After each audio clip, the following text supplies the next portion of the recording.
Chapter 30 will not be posted for some reason. If you want to know what happened in Chapter 30, you can go and read it on Wattpad. Sorry for inconvenience, but that chapter can't be uploaded on YouTube.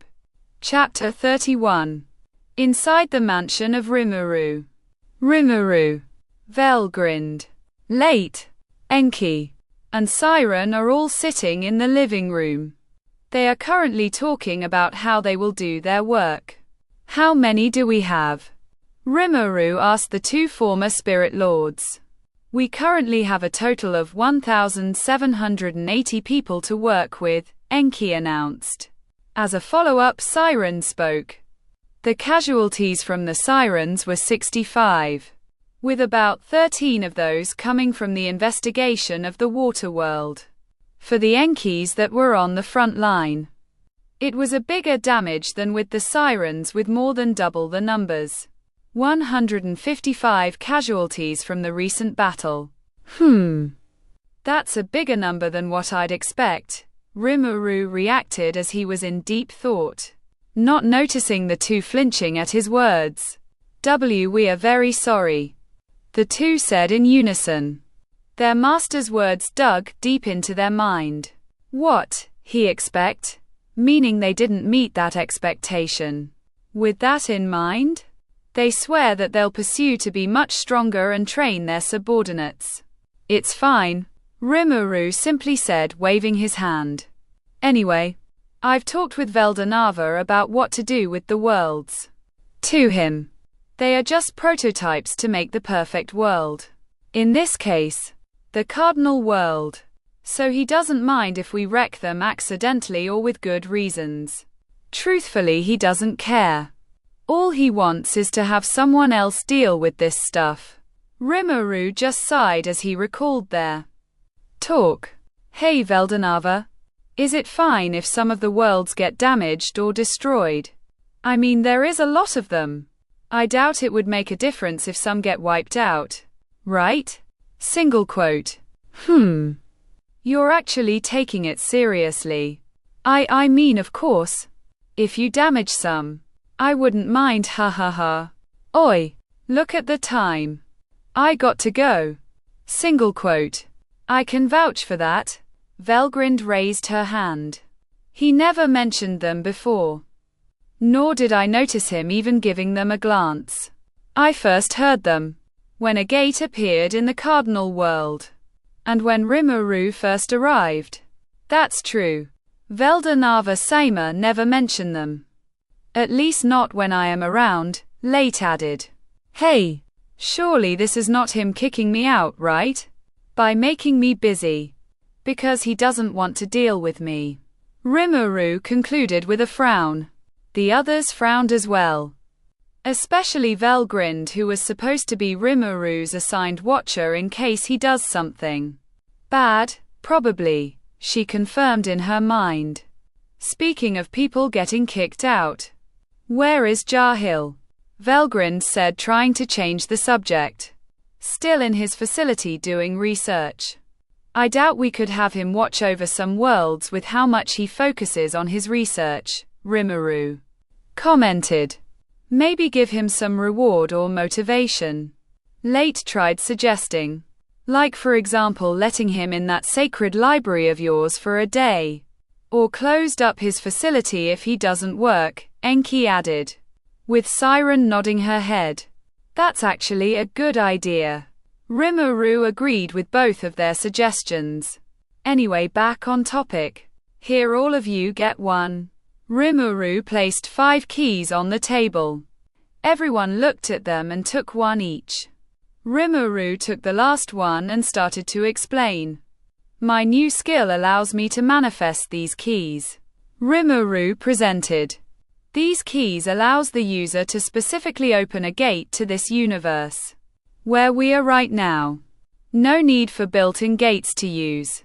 Rimuru then took a lock and placed it on the table for everyone to look at. This one, similar to the key, is made from my skill. It allows you to close gates without me needing to go there. It would then transform into a key, allowing you to go to the location you closed off. Everyone just looks shocked with just how powerful these items were. And you're giving these to us, why? Asked Velgrind. A question they all wanted to know. Obviously. So we can cover more ground, or in this case more worlds. We'll have to divide our forces. Unfortunately, only you guys are allowed to carry one. Rimuru answered matter-of-factly. Keep in mind that after collecting the keys of the gates, return here and install them to one of the unoccupied doors in the hallway. Just inserting the key to the keyhole and turning it should be enough to install it to that door. How can we go through the worlds we haven't been to? Late asked, holding her key. Good question.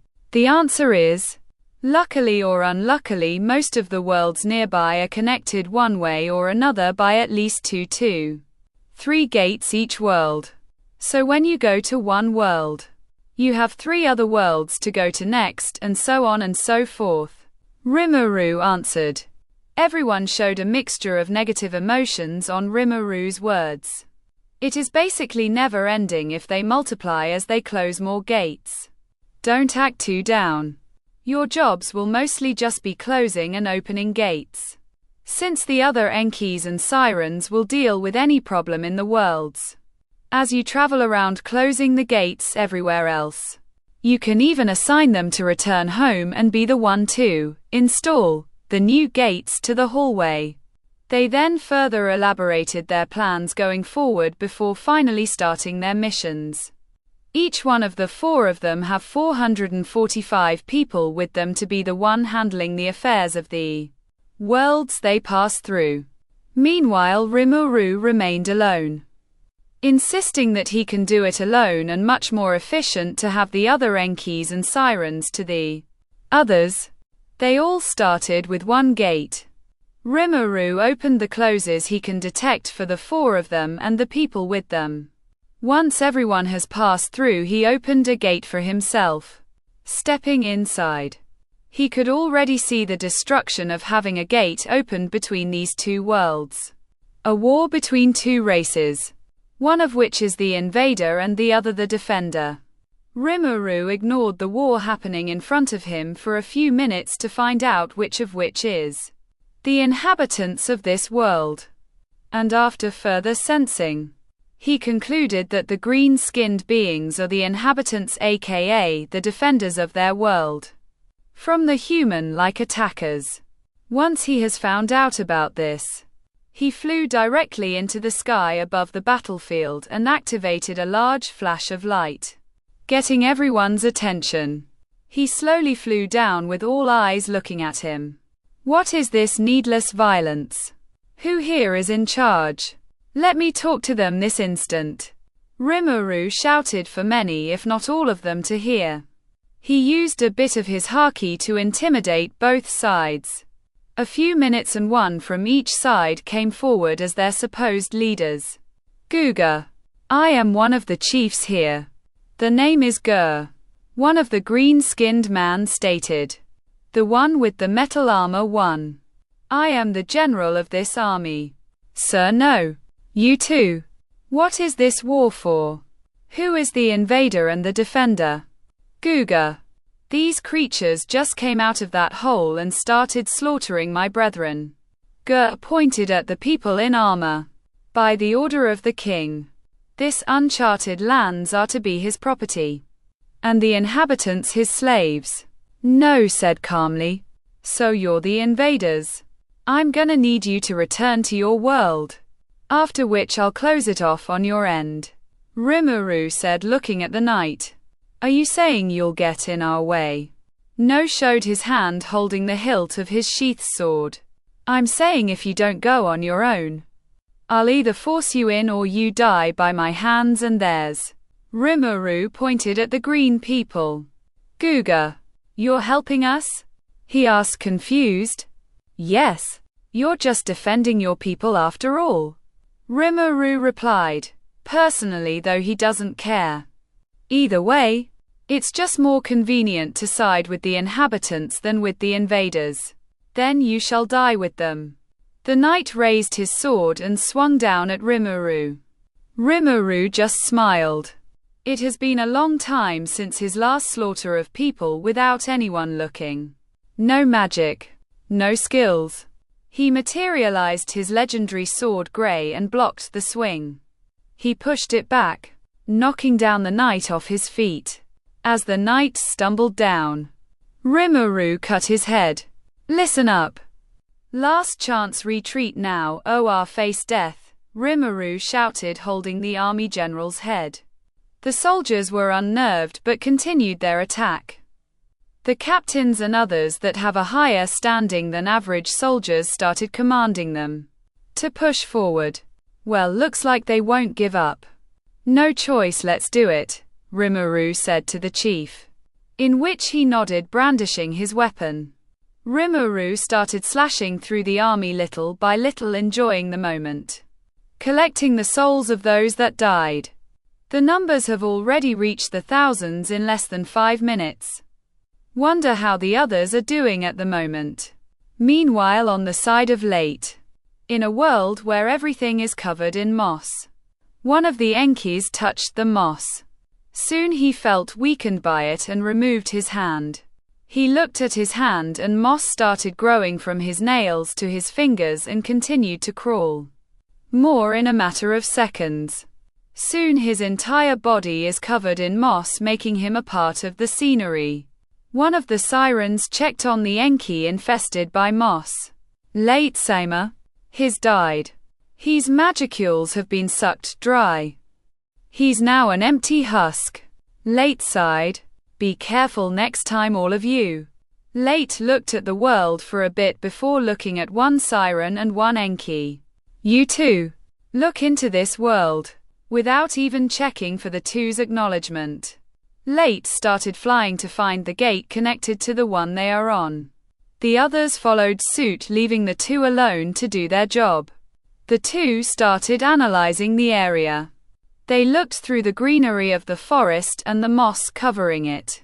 Late and company arrived at where the gate is after several minutes of searching. She clicked her tongue as she saw that the other side of the gate is covered in moss and greenery as well, showing that the other side has been affected by this world's natural phenomenon. It is already too late for this world's to be safe.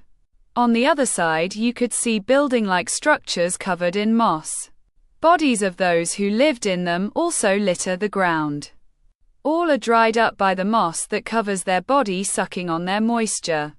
With them being alive as long as the moss has enough moisture to take in from the host, every living being in this world has already been covered by the moss. No saving can be done for them. You too. Burn it all, Late ordered two of the Enkis, before closing the gate to the moss world and started looking for the next gate in the infected moss world. The Enkis meanwhile started using their flame magic to burn all the mosses in the area. They could only burn the moss covering the world and letting nature return everything back to normal. In Siren's side, she could see several ships being burned and damaged. The crews in them seemed to be fighting something very large. She used her senses and realized the monster lurking just under one of the ships. Siren Sama, we've lost contact of one of the sirens sent to investigate underwater. One of several sirens that emerges from the water stated. Soon it came out and took a large bite of one of the ships. The large serpent-like creature not even registering the meager attacks of those on board with their spears and cannons. It just continued to crunch on the ship before it collapses. The people in them started shouting and crying as they fled and jumped to the ocean, abandoning their ship. You 5 should be enough for that. She pointed at 5 of the sirens with her. They nodded their heads and went to where the monster and the ships were. All right, everyone scatter. Find the next gate and contact me when you find them. Siren ordered the rest of those with her. In Enki's side, in a deserted land with no living plantation, 2 armies are facing each other, one of which consisted of allied soldiers of the surrounding nations. The atmosphere was tense. each one of them knowing this would be their final resting place, to protect their families. On the other side is an army consisting of creatures of the undead. Their forms look to be that of soldiers. This is not a coincidence, as there was an advance party supposed to investigate and eliminate the invaders of the gate, consisting of thousands of soldiers. The very faces of their former comrades are plastered as new bodies for the enemy undead armies. And from the very back of the undead army is a lesser lich, a being that is much more powerful than this world has ever known. It can turn corpses into moving undead that follows its orders and can spell cast corrosive and miasma-infested dark magic into its enemies. Enki is looking at the battle atop one of the large mountains with the group he has, half of which is gone looking for the next gate after this world. The Enki we've sent to finish the lesser lich has died, Enki-sama, one of the subordinate reported. I see, Enki took in the info of one of his subordinate dying. It wouldn't matter if I joined, right? Enki said to no one in particular. The ones with him have no right to voice their opinion on the matter. Fighting that one seems fun too. He grinned, looking at the lesser lich. Enki-sama, we have found the gate where the undeads came from. With those words heard from his head, he smiled even wider, turning to his subordinates. All right, the gate has been found. Let's kill those undeads. He jumped as the others followed. You two will take care of the aftermath here. He pointed to one Enki and Siren. On Velgrind's side. The one with the most hardship out of all of them. In a castle atop a floating island. The people residing in it flourished for more than 1,000 years. In one of the rooms in the castle is Velgrind, in a very sour mood as the king and his son talk to her. Do you like it here? I do hope you're enjoying your stay, the king said as she looked at Velgrind. If you want, you could have this all, the prince said, hinting at Velgrind, which just raised her ire more. Weren't we discussing where the gate is? She said, trying to return them to the subject. Yes. It was a meeting discussing the cooperation of this kingdom. Who knows where the gate is? It seems to be in a place where detection cannot reach, but manually see it in person is the only way. Now. No need to rush. We can take our time about that. For now. What do you think about my son? The king brushed her question off and started mentioning the prince who was with him. It should be easy to guess that the prince had been infatuated by Velgrind and is looking to court her with the help of the king. The Enkis and Sirens with her are already shivering in fear of when Velgrind will release her anger, mentally and physically steeling themselves for the impact. The talking continued until she finally had enough. That isn't what I came here to do. I have been given a job to finish and you people are hindering progress. Velgrind stood up, banging both hands on the table. The prince was somewhat jealous of the person that Velgrind listens to, that he let a comment slip. Who in the right mind sends a beautiful lady like you away from them? They must be quite stupid to even think of doing that, he said with a frown. Velgrind froze for a second at his words. Then veins started appearing in her forehead and the heat temperature in the room started rising. Velgrind-sama, we have found the gate. One of the sirens ordered to search the area informed her just in time. Very good. Everyone else go there right now, you have a minute. Velgrind informed everyone. The people with Velgrind immediately stood up and started flying off. The king, prince, and the other people in the room were bewildered by the event that had just happened. Meanwhile, inside Velgrind's head, 57, 56, 55, 54. The anger that she is feeling is enough to blast everyone and the entire castle ablaze. 49, 48. To think someone would actually disrespect Rimuru like that in front of me. He's not even strong. Is this how Rimuru felt when Kronos disrespected us? Single quote. 33. 32. 31. I could kill you all right this moment and no one would be alive to have proof you lot existed. 1,000 years of peace. How about permanently? 26. 25. 24. 23. 22. What happened to your companions, Lady Velgrind? Asked the king as he looked at where the Enkies and Siren left from. 14. 13. 12. Did something urgent happen? Rest assured. Unlike that someone that orders you, I'll help you with all of my power, the prince said, pounding his chest with his fist with a smile. 6. 5. 4. 3. 2. 1. Scorching disaster. Global version. The attack was supposed to be a single-pointed attack with an area effect on the environment. This one is a modified version where the effect on the environment is the focus and amplified even more. The flames started covering the world in scorching flames. The worst part of this disaster is that the flames do not have the heat to burn you instantly. They are modified to only have the heat to burn your skin without actually burning you into cinders. Which means everyone has at least a minimum of a few minutes to experience the flame touching their skin before dying. Back to Rimuru. As Rimuru finally closed the gate and either kicked out or slaughtered the remaining knights, he was invited for a drink with the green-skinned creatures. He agreed. As he drinks, he recalled his previous thought, wondering how the others are doing now currently. They should be doing all right. I mean, it hasn't even been an hour yet. To be continued.